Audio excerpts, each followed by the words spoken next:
Welcome into the Todd Bowles Show. Casey Phillips here with head coach Todd Bowles. I know not the outcome you guys were hoping for, and definitely a tough one on a long road trip all the way from the West Coast. So big picture takeaways from you now that you've had probably about, 2 hours to sleep since the game happened, to think about it. What are some of the things that stand out?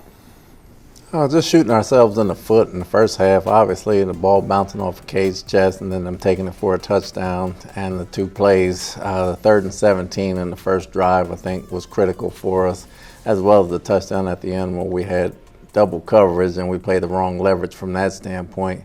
Those were the biggest things. To go down 21-0 is hard to come back to from a team like that can already play, that's already good. And the execution, I thought from a passing game offensively, we got to do a better job at that, coaching and playing it. And defensively, again, we talk about the big plays for the first half. They settled down in the second half, but by that time it was too late. I know that the win-loss record is not what you would want it to be in prime time in particular. Is there anything that you guys feel like you've been able to gather about why this team seems to struggle a little bit more in those primetime games? I don't think it's prime time. I just think it's mistakes. I really do think it's mistakes because we played the first 2 weeks of the season. We were in prime time. We won both of those games. So it's just the mistakes that we got to clean up, and that affords everybody else have to do their job better, coaches, players, everyone around, and then we got to detail our work. What was your message to the team after the game, and just the things that you and other coaches are doing to try to do your part of helping the team figure out how to turn things around, and then also what you're looking for your leaders to do in that area?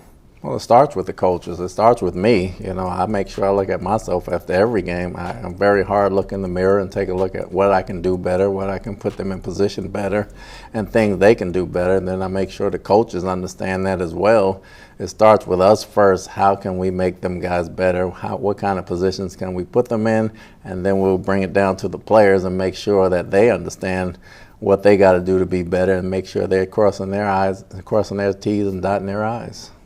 Does the schedule change any based on it being that, again, that's such a late night flight of not landing basically till 6:30 Monday morning? Does that affect how you guys try to schedule this week, or how you try to help guys get the rest and recovery that they need?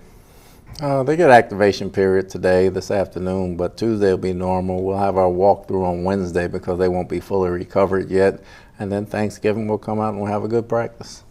Tell me about Baker's game prior to his injury and the things that he was doing well, and also what you would have hoped could have gone a little better in the passing game.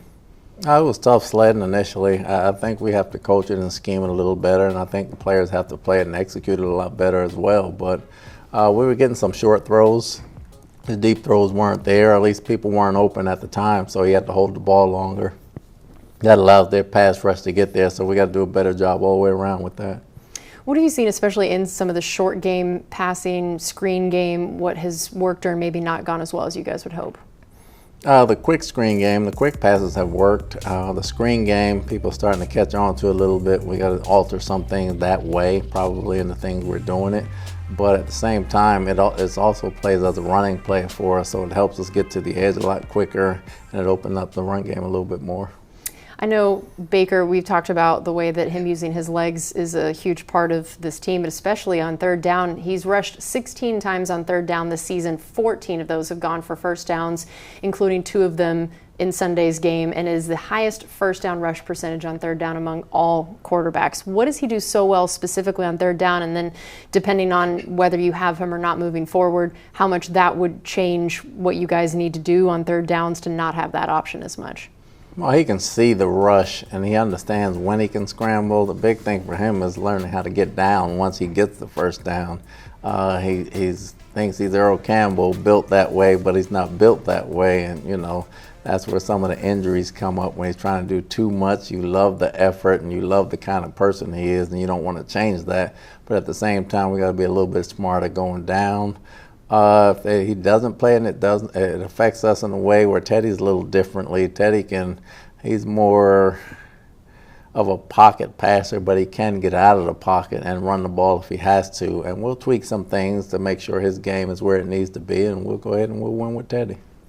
I know that when you are choosing your backup quarterback, you're hoping you never have to use them, that you're always hoping Baker's available. But how much now that Teddy has had to come in and already play some and then is maybe going to have to play moving forward, What are the things about Teddy that made you choose him for this role and that give you confidence in his abilities to step in and be that guy? Just his understanding of the game. You know, we know he's very accurate, but he understands the game. He understood the scheme. He knows where to go with the football, and the guys have great confidence in him when he's in there on offense. So he was a perfect fit for us, and he was made for roles like this and situations like this. So if he has to play, we're very confident.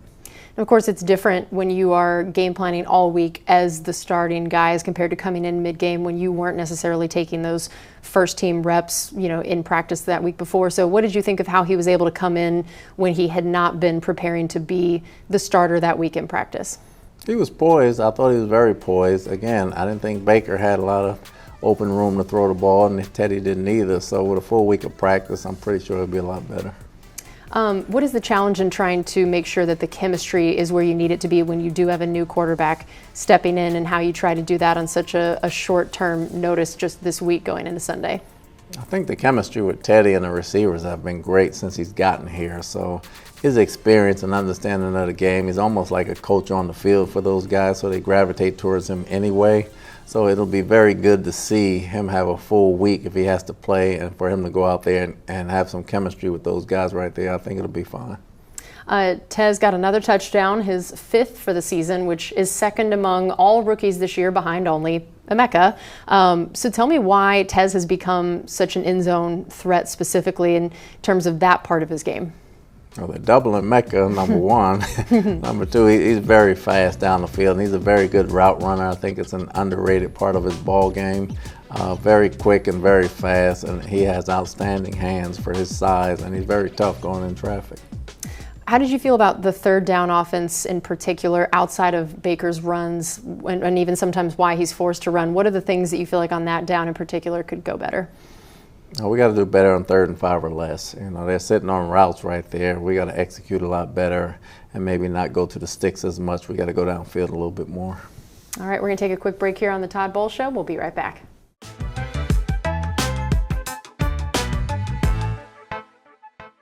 Welcome back into the Todd Bowles Show. Casey Phillips here with head coach Todd Bowles. I'm sure it was nice for everyone to see Chris Godwin coming back. Tell me how you thought he looked in his debut, and then just some of the plans for how you guys wanted to get him ramped up in that game and moving forward. For the limited time we used him, I thought he played very fast. He looked very quick. He was comfortable where he was. We got to try to ramp him up and get him more reps this week coming up, but you know, it was just great to have him back out there. And we talked earlier about the fact that, you know, Emeka, the way that they're facing him has been so different since Mike and Chris went out. So how much do you see Chris coming back being a help, not just for what Chris could produce, but how much you think it could affect how you can use Emeka? The more he comes back and establishes himself in this offense, it'll open up things for Emeka again, and you'll see both of them receiving benefiting greatly. Mm-hmm. How about the offensive line run game? I know it was, you know, another 100-plus rushing yard on the day. What did you see that the offensive line did well in the run game? There were more some tough sledding runs. They had 2 big, tough edge rushers and some guys on the inside. I thought we did a good job early on. Just couldn't sustain it with the passing game and tie it in together. And so we had to throw a little more than we wanted to as the score got out of hand early. But I thought the run game was effective in the limited times that we used it. Yeah, 123 yards. It's the 8th time this season that you guys have passed 100 yards rushing, which is tied for the 4th most in the NFL this season. Rashad averaged over 5 yards per carry again, just like he did last week. And Tucker had some really nice runs as well. Specifically from Rashad and Sean, what have you seen last week and this week that makes you really optimistic, particularly in that yards per carry area? Both very tough. They've both been hitting the hole real hard the past couple of weeks. Obviously, they can run through 1 or 2 guys and make guys miss, and they're good in pass protection as well. So we feel like we got 2 guys that can go in there and get us tough runs as well as make people miss. In terms of what didn't work as well as you would like in the pass game overall, how much would you say it's from what the receivers are, you know, doing or not doing versus the time had to throw? Kind of what are the different elements that are all working together for that to not quite be what you guys are hoping for? It's a little bit of everything. I mean, that's coaching included. I mean, we got to have a better play call. We got to execute the plays when they're called, and we got to understand what we're trying to do. So we got to understand that part, and we got to tie it into the run game. So it's all inclusive. It's everybody. It's just not one thing. It's like I told them in the locker room, this is a team game, and whether it's offense, defense, or special teams, we got to play well in all three phases. So when you talk about the passing game, you include the play calling, you include the quarterback, you include the offensive line, you include the receivers. So we have to do a better job as a collective, as a group going forward. So switching to the defensive side of things, Matthew Stafford, we knew, is having an incredible season so far, and we definitely saw why. And especially early, he started 12 of 12, incredibly efficient. What were the biggest challenges of trying to face him and what he was able to do so well, particularly early in the game? It was really the big plays. The 3rd and 17 really hurt us, that they continued to drive alive, and then Devontae hurt us and down in the red zone. We had him doubled, and we just played the wrong leverage, so we got to clean that part of it up. That part is what we got to get better at. That's the thing. And a lot of guys played well on defense. I thought they didn't when I was at the game. But looking at the film, if one guy's out of whack, then the entire defense is out of whack, and we got to be better there. What did you see from your corners? I know you were missing Jamel, and that definitely is always going to hurt when he's played so well this season. So how did you feel like you were missing him, and then how did the guys step up in his wake? I thought Vildor played a heck of a ball game. I thought Parrish really fought. I thought Zion gave up some plays in the first half that really hurt him, and he didn't get his footing under him until the second half. By then it was too late, but we got to have better play out of him in the first half. What are the things from Zion you've seen this year that he's done well, and then the things that you're also working on him with to see him do in this latter half of the season? He's such a great athlete, and he's a very good cover guy. And sometimes he gets bored, and we've had these discussions, me and him. Sometimes he gets bored trying to make a play, and then he'll lack his technique will be lacking, and he'll give up a play. So he just thinks too much. He's just got to settle down and play, and that's something that we're working through, and we have confidence in him, and he'll be fine because he's one of our best players. So he's got to snap out of it, and we got to work and get better. I know you guys limited the Rams to 70 yards rushing, which is the 8th time this season that you've allowed less than 100 yards, tied for the most such games in the NFL this season. Clearly they knew stopping the run was your strong suit, and even with that kind of a lead at times, it seemed like they still weren't really going to that as much as you would expect a team to at that point. So have you really noticed a shift in what offenses are trying to do against you guys because of the respect they have for your run defense? Well, for them, it was normal. We knew they were a play-action boot team coming in. They were going to try to boot and run it. When we stopped the run early, we figured their passing game and boot game was part of their run game for them, jumping the ball off and everything like that. So we understood that going in. It was just the critical plays. There was about 3 critical plays you'd like to have back in the first half. All right, we're going to take another break here on the Todd Bowles Show. We'll be right back.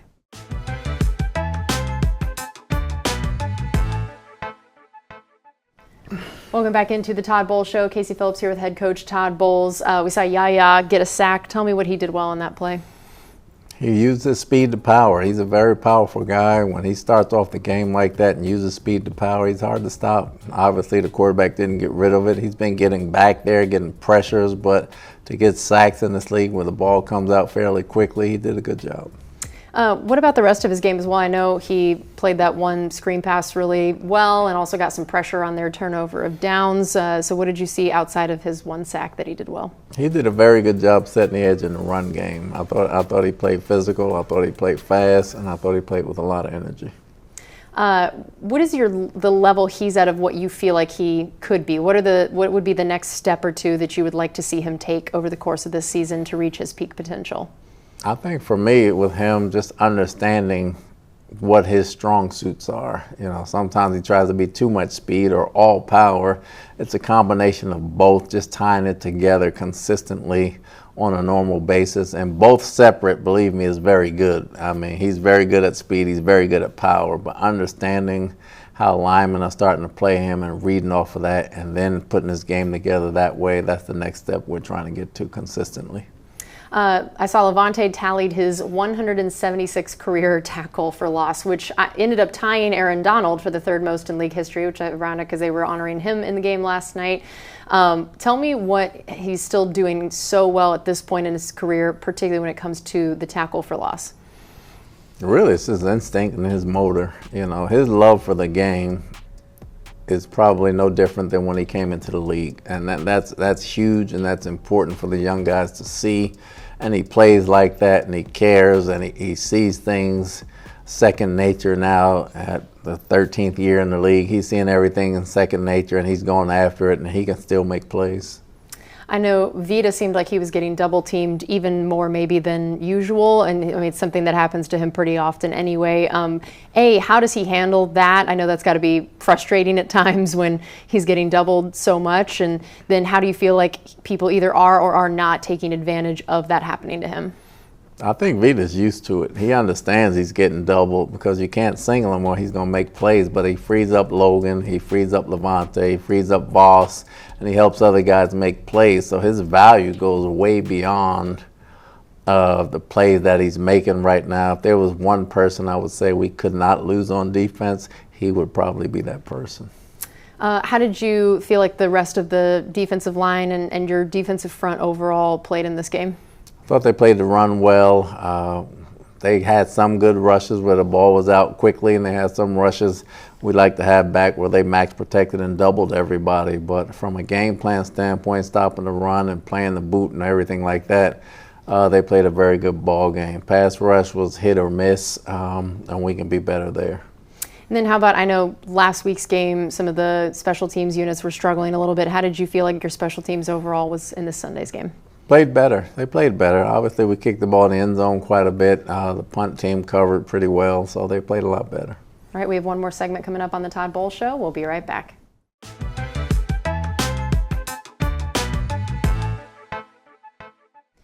It's time for our final segment here on the Todd Bowles Show. So looking forward to this game against the Cardinals. 3-8 record. What is most deceptive about that with them, that they could still come in and be a challenging matchup? They've been in every game. They've taken every game down to the wire. Whether they won or lost, they've taken it down to the wire. So they compete and they fly around and they make plays. If we're not careful with the football, they can cause a bunch of turnovers and they get a lot of big plays on offense. Facing Jacoby Brissett, this is a guy that even though he's a backup has plenty of experience in this league. What are the things that make him particularly challenging to go against, and how he's maybe affected what their offense is at this point in the season? He's one of the few backups that's really a starter in this league. He has a very strong arm, very accurate, knows where to go with the football, plays very smart, and he makes very necessary yards with his feet when he has to, understanding the ball game, and he's not afraid. He'll sit back there and he'll take a hit and make the big throw at the same time, so that makes him tough. When it comes to the run game, I know DeMercado, high ankle sprain a week ago. We'll see if he's back or not. Benson's been on IR, and then you do have Bam Knight still. But what have you seen from what their run game could be or might not be, depending on who all is available? I don't think it's the running backs more than it is the offensive line. They use a lot of extra tackles regardless of personnel groupings, and they got a lot of big guys. They even motion one of the tackles across like a tight end, and they try to big body you and play big man football, so we got to make sure we're ready for that. And then Marvin Harrison Jr., we know he's a talented guy. What are the things you have to focus on with him? Great route runner, a lot like Mecca. Great route runner, outstanding hands, very good in the back shoulder fade. Can lull you to sleep at the top of the route and then make great catches, so he's going to be a handful. And then their actual leading receiver, both in yards and touchdowns, Trey McBride, what makes him unique? Very athletic, one of the more athletic tight ends in the league. You hear about everybody else, the Brock Bowers and it's Kansas City's, the Kelseys and all those guys, but McBride is a heck of a football player. He plays outside, he plays inside. He can beat corners, he can beat safeties, he can beat linebackers. He's a very good football player. I know they've got safety Buda Baker. Tell me what he's been doing well at this point, and then just the rest of their secondary and some of the strengths there. Very aggressive, very tough hitter. He can separate you from the ball, so we got to practice ball security. Gets to the line of scrimmage in 0.2 seconds, knows how to make plays, so we got to know where he is at all times. I know their leading sackers are Josh Sweat with 9 and Calais Campbell with 5. Campbell definitely someone familiar with after a long career in this league. Tell me what those two guys bring and what it's like to be facing another team that has two different guys that can bring such pressure.